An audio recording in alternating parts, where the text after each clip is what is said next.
ಜಾಸ್ತಿ ಆಗಿದೆ ಎಂಬುದಕ್ಕೆ ಹಲವು ಕಾರಣಗಳನ್ನು ನೀಡ್ತಾರೆ. ಓಝೋನ್ ಪದರದಲ್ಲಿ ಏನಾಗಿದೆ, ಅಲ್ಲಿ ಬಿರುಕು ಬಿಟ್ಟಿದೆ, ಸ್ಯಾಟಲೈಟ್ಗಳನ್ನು ಉಡಾಯಿಸ್ತಾ ಇದ್ದಾರೆ. ಅದರ ಕಾರಣದಿಂದ ಓಝೋನ್ ಪದರದಲ್ಲಿ ಬಿರುಕುಂಟಾಗಿ ಸೂರ್ಯನ ತೀಕ್ಷ್ಣ ಕಿರಣಗಳು ನಮ್ಮ ಈ ಭೂಮಿಗೆ ನೇರವಾಗಿ ಬೀಳ್ತಾ ಇದೆ. ಅದು ವರ್ಷ ಪ್ರತಿ ಮತ್ತು ಜಾಸ್ತಿ ಆಗಿರುವುದರಿಂದ ಸೆಕೆ ಜಾಸ್ತಿ ಆಗಿದೆ ಅಂತ ಹೇಳಿ ಆಗಿರಬಹುದು ಸೈಂಟಿಫಿಕ್ ಆಗಿ. ಆದ್ರೆ ಕೆಲವರು ಹೇಳ್ತಾರೆ ಕಾಡುಗಳು ಏನ್ ಮಾಡ್ತಾ ಇದ್ದಾರೆ, ನಾಶ ಮಾಡ್ತಾ ಇದ್ದಾರೆ, ಮರಗಿಡಗಳನ್ನು ಕತ್ತರಿಸ್ತಾ ಇದ್ದಾರೆ, ಅದೇ ರೀತಿ ಅಲ್ಲಿ ದೊಡ್ಡ ದೊಡ್ಡ ಕಟ್ಟಡಗಳು ನಿರ್ಮಿಸ್ತಾ ಇದ್ದಾರೆ, ಪರಿಣಾಮವಾಗಿ ಸೆಕೆ ಗರ್ಮಿ ಜಾಸ್ತಿ ಆಗಿದೆ ಅಂತ ಹೇಳಿ ಅದು ಆಗಿರಬಹುದು. ಹೀಗೆ ಹಲವು ಕಾರಣಗಳು ವರ್ಷ ಪ್ರತಿ ಏನಾಗ್ತಾ ಇದ್ದಾರೆ. ಕೆಲವರು ಹೇಳ್ತಾರೆ ಈಗ ಎಸಿ ಎಲ್ಲ ಬಳಸ್ತಾ ಇದ್ದಾರೆ ಜನರು ಜಾಸ್ತಿಯಾಗಿ, ಹಾಗಾಗಿ ಗರ್ಮಿ ಜಾಸ್ತಿ ಆಗಿದೆ ಅಂತ ಹೇಳಿ. ಹೀಗೆ ಹಲವು ಕಾರಣಗಳು. ಆದ್ರೆ ಧಾರ್ಮಿಕವಾಗಿ ನಮ್ಮ ಹುಜೂರ್ ಸಲ್ಲಲ್ಲಾಹು ಅಲೈಹಿ ವಸಲ್ಲಂ ರವರು ಇದರ ಬಗ್ಗೆ ಏನು ಹೇಳಿದ್ದಾರೆ. ನಾವು ಈಗ ಗರ್ಮಿ ಅಂದ್ರೆ ಇಲ್ಲಿ ಮಳೆ ಬಂದ್ರೆ ನಮ್ಮ ಈ ಸೆಕೆ ಎಲ್ಲ ಮುಗಿಯಿತು, ಕೂಲ್ ಆಗ್ತದೆ. ಮಳೆ ಬರಬೇಕು, ಮಳೆ ಬರದೇ ಇರುವುದಕ್ಕೆ ಕಾರಣವೇನು? ಹುಜೂರ್ ಸಲ್ಲಲ್ಲಾಹು ಅಲೈಹಿ ವಸಲ್ಲಂ ರವರು ನೋಡಿ, ನಮ್ಮ ಇಲ್ಲಿ ಮುಅಜ್ಜಿನ್ ಸಾಹೇಬ್ ಇದ್ದಾರೆ, ಪ್ರತಿದಿನ ಹೇಳ್ತಾರೆ ದುವಾ ಮಾಡಿ ನೀವು ಅದರ ಮಿಹ್ರಾಬ್ನ ಒಳಗೆ ದುವಾ ಮಾಡಿ ಅಂತ ಹೇಳಿ. ಏನು ದುವಾ ಮಾಡಿದ್ರು ಕೂಡ ಮಳೆ ಬರುವುದಿಲ್ಲ.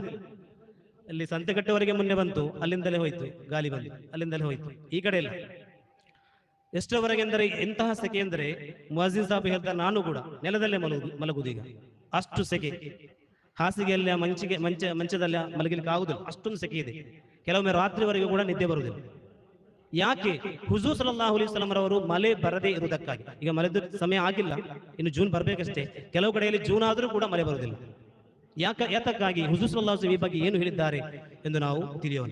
ಹುಜೂರ್ ಸಲ್ಲಲ್ಲಾಹು ಅಲೈಹಿ ವಸಲ್ಲಂ ರವರು ಹೇಳುತ್ತಾರೆ, ವಲಂ ಯಮ್ನഉ ಝಕಾತ ಅಮ್ವಾಲಿಹಿಂ, ಜನರು ಯಾವಾಗ ಝಕಾತನ್ನು ನೀಡುವುದಿಲ್ಲವೋ ಅಲ್ಲಿಯವರೆಗೆ ಏನಾಗುವುದಿಲ್ಲ, ಮಳೆ ಬರುವುದಿಲ್ಲ. ಇಲ್ಲ ಮುನಿಯುಲ್ ಕಥರ ಮಿನಸ್ ಸಮಾಯ್, ಆಕಾಶದಿಂದ ಒಂದು ಹನಿ ನೀರು ಕೂಡ ಅಲ್ಲಾಹನು ಇಲ್ಲಿಗೆ ಏನ್ ಮಾಡುವುದಿಲ್ಲ, ಇಳಿಸುವುದಿಲ್ಲ. ಝಕಾತನ್ನು ನೀಡುವುದನ್ನು ಯಾವಾಗ ನಾವು ಮುಕ್ತವಾಗಿ ನೀಡುತ್ತೇವೋ ಆಗ ಇಲ್ಲಿ ಮಳೆ ಬರ್ತದೆ. ಝಕಾತನ್ನು ನೀಡುವುದಂದ್ರೆ ಇದು ನಾನು ಹೇಳ್ತಿರುವುದಲ್ಲ, ಹುಜೂರ್ ಸಲ್ಲಲ್ಲಾಹು ಅಲೈಹಿ ವಸಲ್ಲಂ ರವರು ಹೇಳಿದ ಹದೀಸ್, ಸಹೀಹಾದ ಸಿಹಾವು ಸಿತ್ತದಲ್ಲಿ ಒಂದಾಗಿರುವಂತಹ ಸುನನು ಇಬ್ನು ಮಾಜಾದಲ್ಲಿರುವಂತಹ ಹದೀಸ್. ಯಾರು ಝಕಾತನ್ನು ಕೊಡುವುದಿಲ್ಲವೋ ಅಲ್ಲಿಯವರೆಗೆ ಮಳೆ ಬರುವುದಿಲ್ಲ. ಝಕಾತ್ ಕೊಡುವುದೆಂದರೆ ಏನು?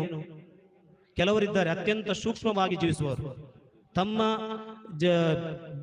ವರಮಾನವನ್ನು ಅತ್ಯಂತ ಕಟ್ಟುನಿಟ್ಟಾಗಿ ಅದನ್ನು ಲೆಕ್ಕ ಮಾಡಿ ಅದರ 2.5% ಅನ್ನು ಎಷ್ಟೆಲ್ಲ ಅದರ ಅವಕಾಶ ಮುಸ್ತಹಿಕ್ಕಲಿದ್ದಾರೆ ಅವರಿಗೆ ನೀಡುವ ಎಷ್ಟೋ ಸೂಕ್ಷ್ಮಶಾಲಿಗಳು, ಧರ್ಮನಿಷ್ಠಾವಂತರ ಮುತ್ತಗೆಗಳು ಇಲ್ಲಿದ್ದಾರೆ.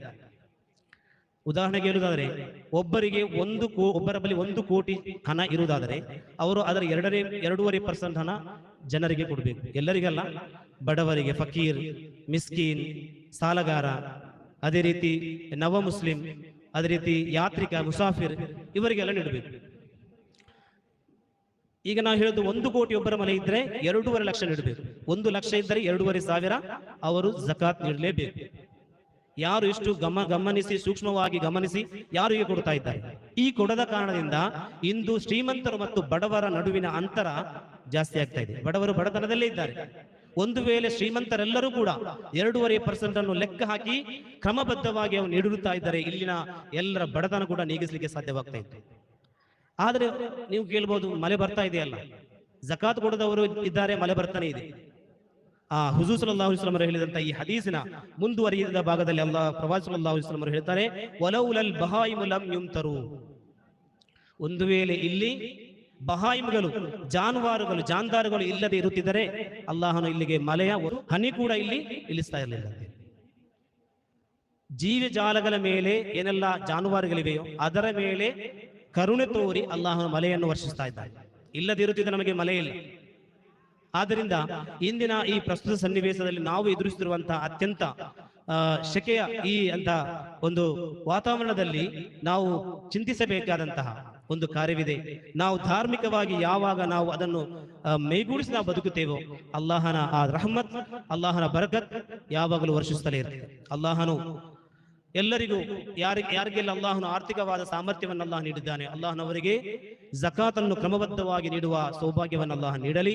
ಅಲ್ಲಾಹನು ನಮಗೆಲ್ಲರಿಗೂ ಅತ್ಯಂತ ರಹಮತ್ತಿನ ಮಳೆಯನ್ನು ನೀಡಿ ಅಲ್ಲಾಹ ನೀಡಿ ಅನುಗ್ರಹಿಸಲಿ. ಮಳೆ ಎಲ್ಲರಿಗೂ ಬೇಕು.